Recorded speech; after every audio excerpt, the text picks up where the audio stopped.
Jahlil Jenkins, 24 points. It's a new Stony Brook high for him. I'll have to do the math about how much came in the second half. But, whenever you guys are ready. You're good, you're good. Laura, you want to start? Sure. Hey, Jahlil. I know a lot has been said about you guys adjusting a little bit to the transfers, kind of getting into the group. Is this one of the first games that you really felt that all came together? Yes, I really do. All week we've been talking about toughness because they came out and just pumped us. So we took pride of our defense today, and we still learn each other. It's a new team, so I feel like today was the right step. In terms of your own game plan, you had that hot streak in the second half. What was different for you? Not just getting to my spot, just being aggressive and just not just making the right plays. Were there any halftime adjustments that you think really made a difference for you guys? We usually come out of the second half, we started slow. So coach wanted us to come out and just keep being aggressive and just keep rebounding the ball. That's it. I know you came into this season. You guys are the favorites for the America East. That puts a lot of pressure on you guys, obviously. But I mean, when you have a game like this, do you see the potential of what you guys can be down the stretch? Yes, for sure. And tonight, you can see like how we can get hot, and also on the defense end, we can be really good. We just keep grinding and just keep listening to our coaches. After the Wagner game, how badly did you guys feel you needed this dominating win? Oh, we need to bounce back. Not just like for us, the fans. Like that was just not a good game. Like Wagner came here and just outplayed us the whole game. So we took pride in this game coming into. I mean, it's your first year on the team, but how much did you personally feel the motivation to help get Stony Brook their first win over Hofstra since 2015? I didn't know that, but yeah, it was good. It was a good team win. I feel like I said, like it was defense tonight. We know we can score on offense, but we got stops tonight, so that was good for us. And Hofstra makes that quick run, 7 points early in the second half. How big was it for you guys to respond to off the straight of your own? Yeah, we usually when teams make run, we don't know how to keep the foot on the gas, and I feel like tonight we did that, and we just kept the game plan. All right. Thank you, Joel. Thank y'all. Moore, first career double-double. Guys had some fun when they figured it out in the locker room, but good win for you. Yeah. Ethan, you can go first this time, and we'll go that way. You guys dominated the rebound battle tonight. Do you think this game shows what you guys are capable of against other guard-heavy teams? Yes. We're a pretty small team in terms of size, but we have a lot of athleticism. So when we use it to the best of our abilities, we can definitely compete on the boards. You've been on this team 3 years now. Did you feel the magnitude of this rivalry, having lost 2 sort of close games in the first few years here? Oh yes, they've manhandled us the last 2 years. So being able to beat them the way we beat them today feels great.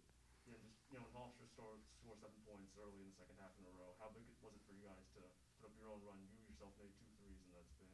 Yep, it was just being confident and just trying to get stops on defense. And when the stops come down, I trust my teammates to make the right plays, which they did, and we were able to score. Tyler, following up on that last question, Hofstra slowed you down a little bit in the first half, and it looked like they were going to pull away. What changed for you in the second before Jahlil took over? Honestly, just staying composed, really. It's a game of runs. So, they're going to go on their run, and we're going to go on our run. So, like I said before, it's just about, trusting my teammates on defense to lock up, which they did, and, push them through.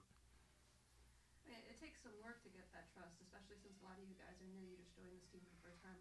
You've been around. I mean, how do you think that that's progressing, and what do you think has changed in the last few days to kind of make you a more cohesive unit? Honestly, like for the past couple of days, it's been pretty tough. We're still trying to figure each other out, obviously. But today's game definitely shows that it's not even about the scoring. It's just about having grit and toughness. So that's definitely something that we're working on as a team. And this is a good start. Do you see you guys building off something like this? Oh yes, 100%. I definitely see that. All right. Thank you very much. Thank you guys very much. Hey, troops. Head coach Geno Ford is 79-62 win over Hofstra.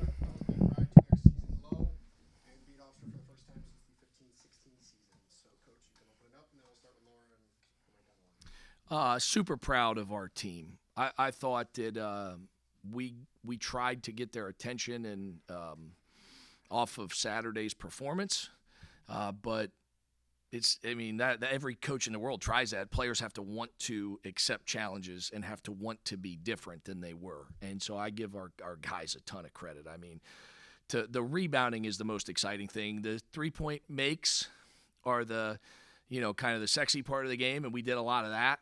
but we won the game with the rebounding margin. Like, that was the key to me, and I just thought we played really hard. It was fun to watch.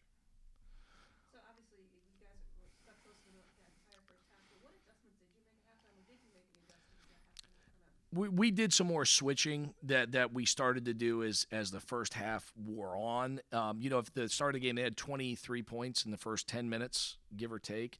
They were on pace for 100 because there was a timeout around that 10-minute mark, and that was what we were talking about. Is we've got to be able to get stops, and we've got to be able to get – and we couldn't. And they're excellent offensively. I mean, some of it is they had a little bit of an off-shooting night. I hope that our energy and effort was part of the why that they had that. But they've got a lot of great shooters. I mean, they got guys 43, 44% on the season that had bad shooting games. But we didn't do a ton of X and O juggling. All we did was go to some more switching, which, it's hard, and it sticks our bigs on their guards. I thought our guards really physically competed in the post to try to, it's hard when you're 5'11" or 6'1", and you get switched onto a 6'7" guy. I mean, you got to really fight, and their kids are strong and got good bodies in there. So I just thought our physicality with the guards was really good. And then the big guys got to move their feet and make those guards take hard shots, not wide open layups. So some switching. That was the only thing, though, that we did differently. And then we just made a bunch of shots, which kind of got us going a little bit. And, and anytime you're making shots, defense is a lot easier to play because you feel good when you hit one and you run back. It feels like a lot of your successes here might hinge on having a cohesive unit with so many transfers, so many different moving parts. Do you feel like you took a step in the right direction today? Well, we were awesome today. I mean, the hope is it's like, we were Saturday's game, and you hope that's a blip, and then you hope tonight's not a blip. You hope tonight is more about who we can be, and we've had some guys unavailable at times, and I mean those kind of things, which happens to every team in the country, and you got to play through it. We happen to have a really good player not playing, so that can impact you in a negative way. But if you look at the guys that were taking those minutes tonight, I mean, they were just terrific. So, that's what you got to do. You got to step up, and trying is great, right? Like, I think our guys always have tried. I think the tangibles, you need those rebounds. You need to get an assist instead of a turnover in those situations when you drive it into traffic. And I thought our wings, I mean, if you were to look like Tyler, I mean, unbelievable game, 14-12. Tyke was all over the glass. So really, I thought that our wings were outstanding tonight in the hustle areas, Is that what you attribute, because this is by far one of your best rebounding games of the year, is it just hustle or effort? Yeah, I think it was a huge part of it. I think that the want to was there. Now, they are built like us a little bit in the sense they play four guards. And so we've played some high major games where teams were bigger and a little more physical and played two post guys. And they don't play that way. So, I don't know that we're going to out-rebound everyone like that because we have not had those kind of numbers in a game. But so I'm going to attribute it to just effort and energy out of our guys, which, again, just makes you feel good that they wanted it that bad because, you don't – I thought the whole game, and I don't know how much time was on the clock, but we got about 5 shots on top of the rim, 6 shots in that one possession. It looked like a couple guys may have had some contact on, and they couldn't finish it, and we just kept going. And it was like Omar and then Tyke, and then Tyler's got a hand on it. We just kept it alive, and we eventually corralled it and finished it in traffic. Those kind of plays, I think, send signals about where you're at mentally. And instead of it happening against us, it was us doing it to someone else. So, I just think it was effort and energy. We those guys really flew around. Geno, almost a 50-point turnaround for you between the Wagner game and tonight. Going in, how much did you stress the need for a pick-me-up like what you just got? Well, I mean, we really appealed to guys' toughness levels the last several days, as you would expect and as we should. I don't think that the shot making you can never count on. You hope it's there, and we have good shooting, but you're not going to be 13 made threes on a consistent basis. I mean, we'd lead the world if we did that.